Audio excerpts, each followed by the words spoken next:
من زمانی شمع سازی شروع کردم که مردم معتقد بودن که این شمع رو روشن میکنن حاجت میگیرن، ولی امروز شمع به عنوان یه حاجت دهنده استفاده نمیشه. اصولا شمع رو به عنوان یه کار تزئینی روشنش میکنن. من امروز اگه شمع ساز بودم ناموفق بودم، ولی در زمان خودش موفق بودم.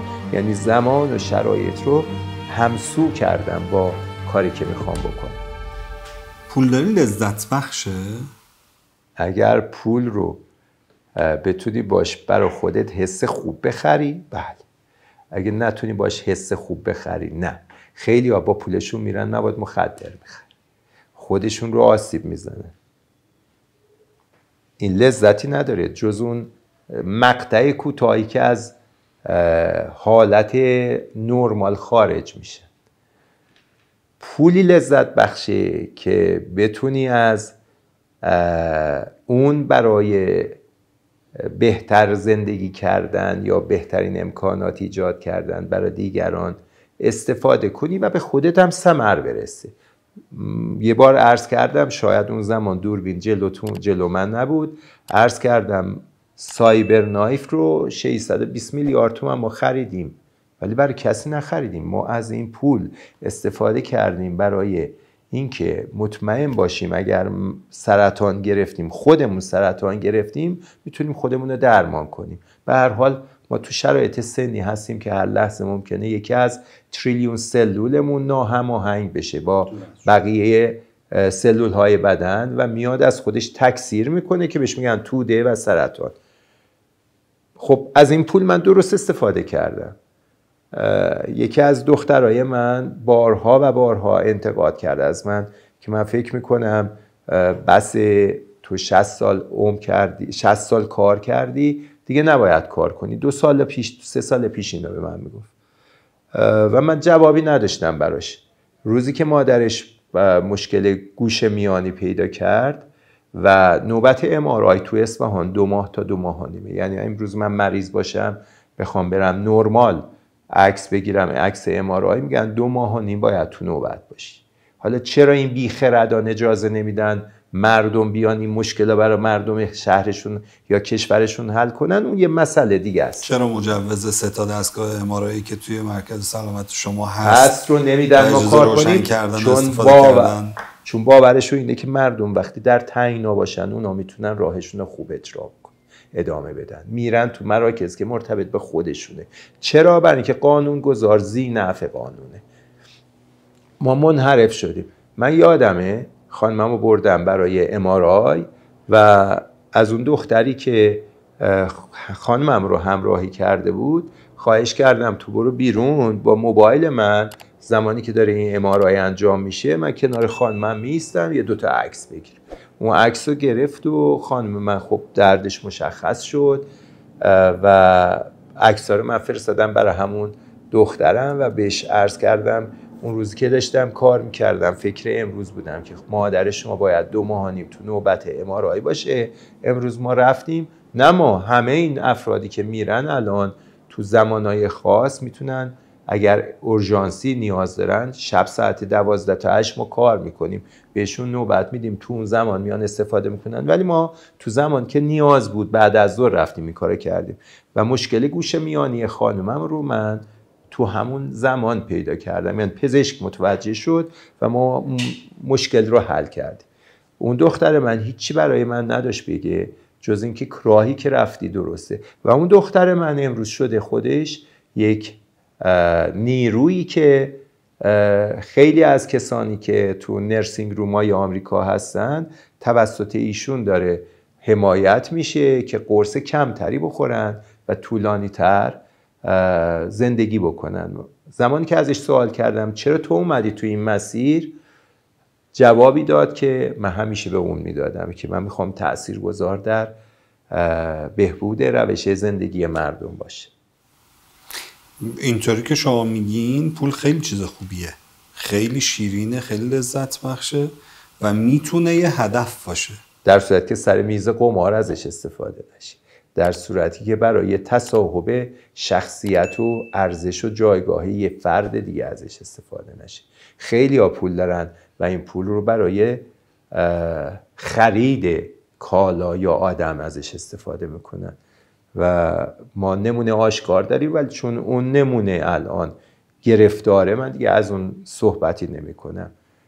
ما نمونه‌های زنده داشتیم که تو دنیا از ایران رفتن با پولشون، نه اینکه برای خودشون امتیاز ایجاد کردن، نفرینی ایجاد کردن. و خب ما قرار نیست از بدی ها صحبت کنیم، قراره از خوبی ها صحبت کنیم و قرار نیست کسی رو برای پند دادن کار خودمون تخریب بکنیم. اگر نه نمونهاش تو مدیا هست، پسر فلان کس یا فلان آدم مشهور ارزشی میره و به خاطر پول زیاد خودش رو غرق یک ماجرایی میکنه که خودش به تباهی میرسه و مردمم نفرینشون میشه انرژی منفی برای اون. گفتید پولی خوبی که آدم ازش لذت ببره. لذت نه. پولی خوبه که آدم بتونه برای بهتر زیستن آدمای دیگه ازش استفاده کنه و خوشی که دیگران میخوان ببرند رو برای این شیرینی زندگی بکنن. بین لذت و شادی هم بسیار تفاوت هست. لذت ها زود گذرن، یعنی توی 1 ثانیه تا 10 ثانیه تا 20 دقیقه 1 ساعت میتونه دوام داشته باشه. شادی 24 ساعت هست، 365 روز است و میشه دوپامین در وجود شما که میتونه انرژی مثبت ایجاد کنه. من نزدیک 69 سالمه، نزدیک 70 سالمه، ولی امروز خوب راه میرم، خوب زندگی میکنم، خوب کار میکنم. یه علت داره، علتش اینه که من سلول هایی که باید فرسوده شه و منو به نیستی برسونه اونا رو کنار میزنم و با کارهایی که به وسیله انرژی های شادی که از مردم میگیرم ایجاد میکنم، اون تکثیر سلول های خوبم رو بیشتر میکنم. اون چیزی که الان توی وجود من هست سلول سالمه که این سلول ها مال من نیست، تکثیر شده یک انرژی است که از دیگران به دست بیارم. اینم یه باوره، میتونه غلط باشه، ولی این باور قدرت داده که ما بتونیم کارمون رو به اون نحوی که باید جلو ببریم. چقدر پول کافیه؟ پول به حدی که شما رو از مسیر انسانی خارج نکنه. خیلی آدم ها رو پول منحرف میکنه، خیلی آدم ها رو پول ساختار فکریشون رو زمانش کوتاه میکنه. یعنی یه کاری که میخوان بکنن تو 10 سال تو 1 سال انجام میدن، معلومه این پول خوبه، ولی پولی که هویت شما رو، شخصیت شما رو، ارزش‌های شما رو تبدیل به بی ارزشی بکنه اصلا خوب نیست. پولدار شدن رسیدن به موفقیته، یا میتونیم اینطوری بگیم که هر پولداری آدم موفقیه، یا هر آدم موفقی اگر پولدار باشه، هر آدمی اگه پولدار باشه بهش میگیم موفق؟ یک قسمتیش برمیگرده به خودم و اگر در موردش بیشتر صحبت بکنیم میشه یه مقدار تو ذهن بعضی خودخواهی، ولی به هر حال من همینم که هستم. من با ماشین خودم رانندگی میکنم، خودم میام اینجا. یه نفری که الان اومد این پرده رو درست کرد هم کارهای ما رو میکنه، هم کارهای دیگران رو انجام میده. ما فرد شخصی برای انجام کارهای خودمون نداریم. محافظ، مباشر، ما همه اینا رو داریم. محافظ ما یا گارد ما خداونده یا انرژی هاست یا اعتباریست که در جامعه ایجاد کردیم و خیلی ها باید پولشون رو هزینه کنن تا اینا برای خودشون مصنوعی به وجود بیارن. میگن خدا حافظت باشه، نمیگن بنده خدا حافظت باشه. و من فکر میکنم ما منحرف نشدیم هنوز از مسیر. فردا رو نمیدونم، تا به امروز منحرف نشدیم. شاید این صندلی ها خودش گویای آنچه که میتونه به انسان اعتبار ببخشه باشه. یه صندلی سیمبل ما داریم، یعنی نمونه داریم اینجا و من همیشه به آدم ها همینو میگم هیچ فرقی بین اون صندلی و این صندلی نیست، مهم اون آدمیه که روی این صندلی میشینه. یک داستان کوتاهی هست شاید جوان‌ها شنیده باشن که یک فردی یه چند نفر رو دعوت میکنه به صرف قهوه. برای یکشون توی فنجون طلا، برای یکشون تو فنجون نقره، توی یکشون فنجون کاغذی قهوه رو سرو میکنه. همه میخورن و میگه کدوم خوشمزه تر بوده.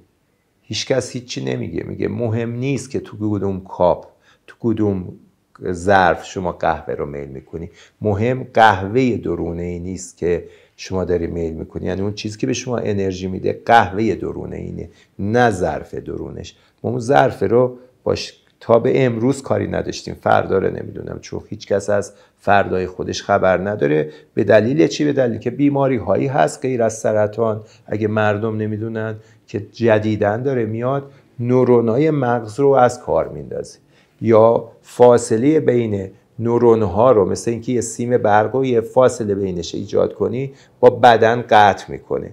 و این خطرناکترین بیماری است که یک انسان میتونه بکنه، بگیره که بدنش کنترلش رو از مغز جدا میکنه. بعضی اوقات شما احساس میکنی دست نداری، احساس میکنی که وجودت با بدنت با مغزت یکی نیست. و خیلی از این افراد احساس میکنن که اگر نباشن تو قید حیات راحت ترن و خواهش میکنن از اطرافیانشون که اونا رو از بین ببرن. الان یه بیماری جدید اومده، نادر هم هست ولی فعلا توی ایران زیاد در موردش صحبت میشه، که نورونای مغز رو میخوره و آدم خشونت میکنه با اطرافیانش، خودش رو ضربه میزنه، از بین میبره. وقتی که ما به این نقطه میرسیم متوجه میشیم که از فردامون بیخبریم، چون یه سلوله که ناهماهنگ میشه با بدن شما و مسیر شما رو از خوب به بد انتقال میده. تا به امروز خدا محافظت کرده که ما بمانیم و تو همین زمینه فکری هم هنوز محافظتمون کرده. فردا رو بیخبریم که شیطان جایگزین خدا بشه یا خداوند در وجود ما هدایتگر ما بشه. خدا رو شکر. سوالم رو یه بار دیگه تکرار میکنم که میتونیم به هر آدم پولداری بگیم موفق، یا لزوما موفقیت آدم ها رو با میزان پولی که به دست آوردن میسنجن، یا پول و موفقیت در یک کفه ترازو قرار میگیرن؟ اینا برمیگرده به یک مثالی که برای همه مردم زنده است. یک دختر جوانی که با یک پیرمرد 70 ساله ازدواج میکنه به خاطر پولش، بهش عشق نمیورزه، بهش حس خوب نمیده، بلکه خواسته هاش رو جامه عمل میپوشونه. و خیلی از دختر و پسرها بی پول با هم مثل دوتا کبوتر زیر یه سقفی که هیچ امنیتی نداره از شادی برخوردار میشن، از حس خوبی برخوردار میشن که اون آدم 70 ساله، چه زن چه مرد، با یه جوان 20 ساله اون حسا نمیتونه بگیره. من عرض کردم تو صحبتام، با پول شما میتونین جسم بخرید ولی روح نمیتونین بخرید. خیلی پولدار داریم که زمانی که خودشون یک جایی معرفی میشن، زیر کامنت ها میبینین حرفای ناپسند میشنوید یا میخونید. خیلی مهمه که شما تو 5000 کامنت 4900 تا حرف خوب بشنوید و 10 تا مغرضانه حرف منفی، و این 4900 به اون 10 تا یا 100 تا ارجع. فرار میکنین از این سوال من، ولی چون گفتین که بیشترش میشه خودپسندی از نظر دیگران، من قبول ندارم. میگم آدم باید اون واقعیت رو بگه. میخوام خواهش کنم صادقانه پاسخ این سوال من رو بدین. شما خودتون رو یک آدم پولدار میدونید یا یک آدم موفق؟ یه آدم دلدار میدونید. تفاوت است بین آدم پولدار و آدم دلدار. خیلی ها پول دارن، جرأت کار ندارن. من کار رو بدون پول شروع میکنم. ما الان داریم حرف از 100,000 میلیارد تومان سرمایه گذاری برای شهر سالمندان میزنیم. شهر سالمندان تا به حال توی ایران یا تو میدل ایست نبوده، خانه سالمندان بوده. شهری که پویاست، شهری که عمر شما رو 10 سال اضافه میکنه، شهری که ما جایگزین خداوند برای انسان ها عمر تعیین میکنیم، شهری که بچه شما 4 روز خوب درس میخونه که روز 5 شما ببرینشون پدر بزرگ مادر بزرگشون تو شهر سالمندان، به خاطر اینکه خدماتی را خواهد داشت که کمتر جایی توی شهر میتونه به دست بیاره. شهری که بچه‌تون یا نوه‌تون گریه میکنه که اجازه بدین من امشب با بزرگم بمونم. ما داریم اینو ایجاد میکنیم. شما فکر کنین چقدر من روی این کار میتونم ثروت یا پول هزینه کنم؟ هیچی. من یه ماکت میسازم، میذارم وسط سیتی سنتر یا شهرک سلامت، آینده مردم ها با بچه هایی که درصدشون عواطف گذشتگان رو ندارن بهشون نشون میدن.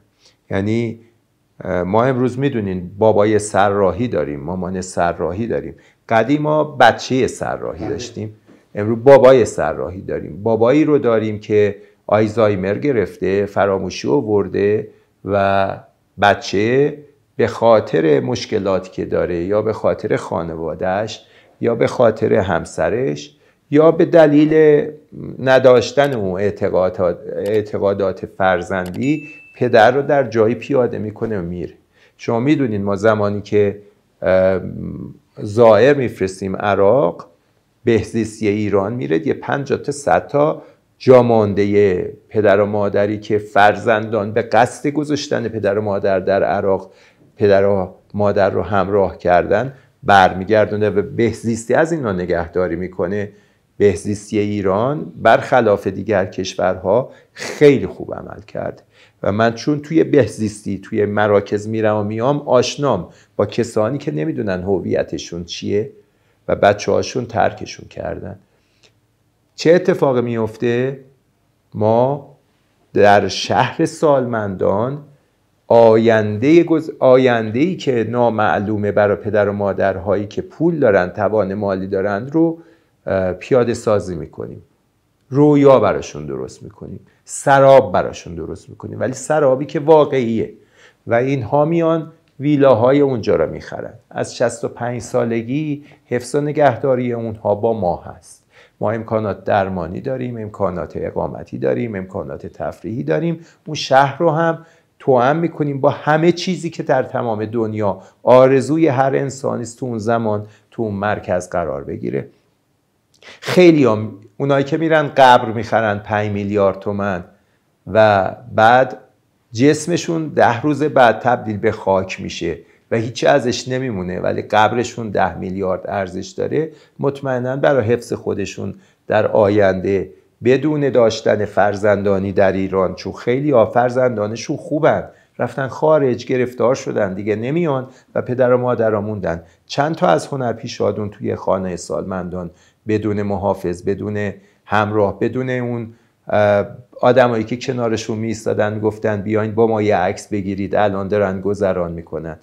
خیلی از این آدما میان از ما ویلا میخرن، ما با پول اونها میریم 100,000 میلیارد تومان سرمایه گذاری میکنیم. زمینش از کجا به دست میاریم؟ از اون اعتباری که شما فرمودید. یعنی الان زمین به ما پیشنهاد شده به دلیل اعتبار که زمینه اونا بدن، ما فکرمون رو میگذاریم، از مردم پول میگیریم، برای خودشون امکانات ایجاد میکنیم. تا کی مالک هستن؟ تا زمانی که زنده هستن. زمانی که فوت کردن چه اتفاق میفته؟ مالکیت میفته دست نفر بعدی.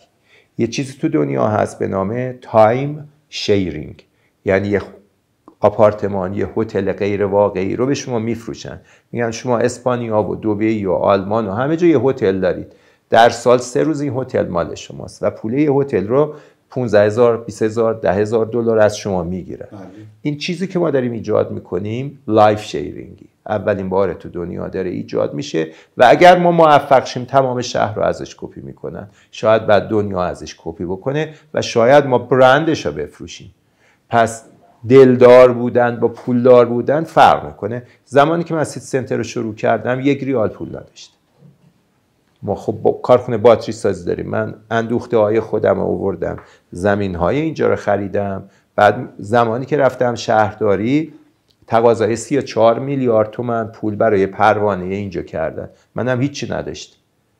رفتم امارات، یک سراب قشنگی برای شیخ سعود تعریف کردم که اگر شما 1 میلیارد دلار به ما بدی، ما 5 میلیارد دلار ظرف 4 سال به تو برمیگردونیم. فکر میکردم تو 4 سالم میتونم بسازم. با سرابی که اونها برای ایرانی‌ها درست کرده بودن، من قشنگ تریشو برای شیخ سعود درست کردم، پولاشونو گرفتم اومدم گذاشتم تو حساب پس انداز. هنوزم یادمه بانک سرمایه خیابون شیخ صدوق 18 یا 23% سود به ما میدادن. من با سود پول شیخ سعود اینجا رو ساختم. پولش هم آخر سر جاش بود، ولی چون دلار گرون شده بود 1 میلیارد دلارش تبدیل شده بود 150,000 دلار. تفاوتش از فروش مجموعه براش تامین کردم، برگردوندم. الانم شیخ سعودی دیگه وجود نداره. منم مالک 100% اینجا دیگه نیستم. اختیار 100% مال ماست، سهام ممتازش مال ماست. ما 1% از سهام اینجا رو داریم، ولی مدیریت اینجا توی 50 سال آینده دست ماست. یعنی ما هدفمون رو به وسیله سرمایه دیگران و خودمون داریم جلو میبریم. اعتبار اینجا شهرک سلامت رو ساخت. ببینین همه فکر کنن ما پول داریم، ما دل داریم. ما امروز قادریم یه شهر جدید، یه کشور جدید رو بسازیم با توانایی عقلی که خداوند بهمون داده و اعتبارمون. هیچ کس هم اینا باور نمیکنه، ولی من الان دارم تو شهر اصفهان این کارو میکنم. این قول رو ما به آقای پزشکیان دادیم که شهر اصفهان رو تمام امکانات که مردم بتونن بهتر زیستن رو توش داشته باشن برای این شهر ایجاد کنیم. اگر ترافیک شهر در 3-4 ماه آینده حذف شد یا 30-40% کاهش پیدا کرد که متعاقب اون 40% مصرف بنزین کاهش پیدا میکنه، اگر هوا سالمتر شد، اگر سرطان کمتر بود، اگر آسمیا کمتر اسپری مصرف کردن، ثمره یک فکره که ما دادیم به دولت و یک استاندار فهیم باخرت به نام آقای دکتر جمالی نژاد میاد با باورهایی که به ما داره، میگه من کمک میکنم شما موفق شید. چی ما به دست میاریم؟ ما 40% زندگی آدم ها رو به دست میاریم. اونایی که سلامت زندگی میکنن، اونایی که بهتر زندگی میکنن، اونایی که هوای تمیزتر خواهند داشت، این رو مدیون اون کسی میشن که براشون ایجاد کرده و ما به وسیله اون مهر یا به وسیله اون اعتبار رو موجی سوار میشیم که آب زاینده رود هم برمیگرده. رو موجی سوار میشیم که میتوانیم مشکلات اشتغال جوانان رو حل کنیم. هر یکی اینا یه سری فیدبک به ما داده میشه، یه سری امتیاز توسط مردم به ما داده میشه.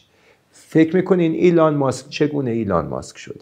فکر میکنین یک روز این اتفاق افتاده؟ نه، با زمان و شرایط تونسته خودش رو ارتقا بده تا مردم جهان باورش کنن. ما امروز حالا 3 بار اسمش رو آوردیم. اگه این امتیاز نداشت ما اسمش رو نمی‌بردیم. ما ترامپ ها 1 بار اسمش رو همه الان من آوردم، ولی ایلان ماسک رو 3 بار اسمش رو آوردم، چون ترامپ یه آدم بیزینسمنه تقریبا جدای از ایلان ماسک. یعنی اون بیزینسش توی گمبل بوده و پوکر بوده و الان هم داره پوکر بازی میکنه با دنیا و با ایران.